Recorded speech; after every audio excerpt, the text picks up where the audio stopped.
Hello and welcome back to a discussion on polar coordinates. So in the last couple of videos you saw how to represent an object in plane polar coordinates and then how to determine the velocity in plane polar coordinates. And by the way, the word plane refers to the fact that I'm just only dealing with 2 dimensions. I'm not worrying about like a 3rd dimension. Um, Later on you'll learn about how to work with like what's called cylindrical polar coordinates. Um, But right now we're just dealing with 2 dimensions. So you figure we learned how to represent a vector in plane polar coordinates is basically the length of that vector in the r hat direction, where r hat is the unit vector along the direction that along the vector that we have, and then to determine the velocity of maybe an object that's described by this positional vector. So maybe this is maybe there's an object moving around in this plane. Well, the velocity is how quickly the length of your vector is changing in the r hat direction, and also how quickly your angular position is changing. So the theta is represented by measuring the angle between the x-axis and the vector that you're working with. Okay, so these are derived in the previous videos. So now we're going to ask the question, well, how do we determine what the acceleration is? So acceleration, and let me actually just switch to a different color. Maybe I'll try some. How about we do a light? How about a blue? Hope that's viewable. Okay, that's not the. That's doable. Okay, so acceleration is time rate of change of the velocity. Okay, so that's going to be d dt of all of this, r dot r hat plus r theta dot theta, this should be a hat. Okay, so that's equal to r. Remember the dots are the derivative with respect to time, so this is going to be r double dot in the r hat direction plus r dot dr hat dt plus r dot theta dot in the theta hat direction plus r theta double dot theta plus r theta d theta dt. Okay?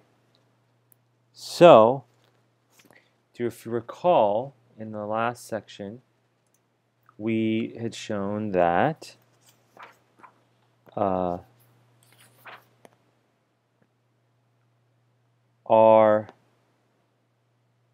ddt of r hat is equal to theta dot in the theta hat direction, and also d theta dt is equal to minus theta dot in the r hat direction. Okay, so we can now, we'd shown this in the previous one, so we can show, what we can do is we can plug that into there and this into here. And by the way, if you forget how to derive this, you can always go back and draw out a little triangle and look at you draw out like r, this is the r hat direction, this is theta hat, this is going to be the theta hat direction, and you can then determine out you can write this all in Cartesian coordinates. You can say like this height is r sine theta is this one, and this one is r cosine theta. This is r sine theta, and then you can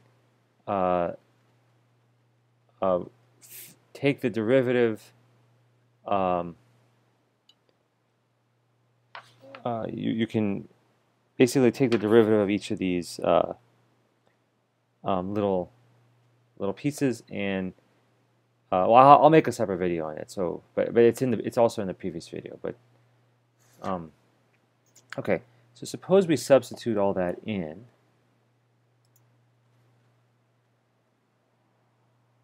That gives us r dot r hat plus r dot theta dot in the theta hat direction plus r dot theta dot in the theta hat direction plus r theta double dot in the theta hat direction, and this gives us it's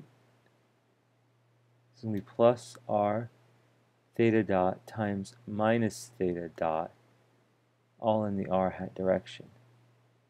So that gives us r double dot minus r theta dot squared, all of that in the r hat direction. And then look at this. This and this are the same term. So there's two of them. And then this is just one term. So this is plus 2r dot theta dot plus r theta double dot, and all of that in the theta hat direction. Okay. So that is the expression for the acceleration. Okay?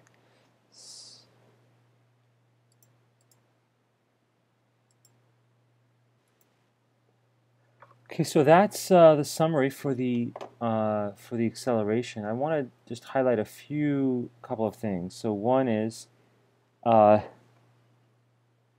this term here is this is the linear acceleration in the radial direction. So it's how quickly the object is just moving away or towards the origin, or how quickly, not how quickly it's moving, but how quickly its velocity is changing towards away or towards it, just in a radial direction.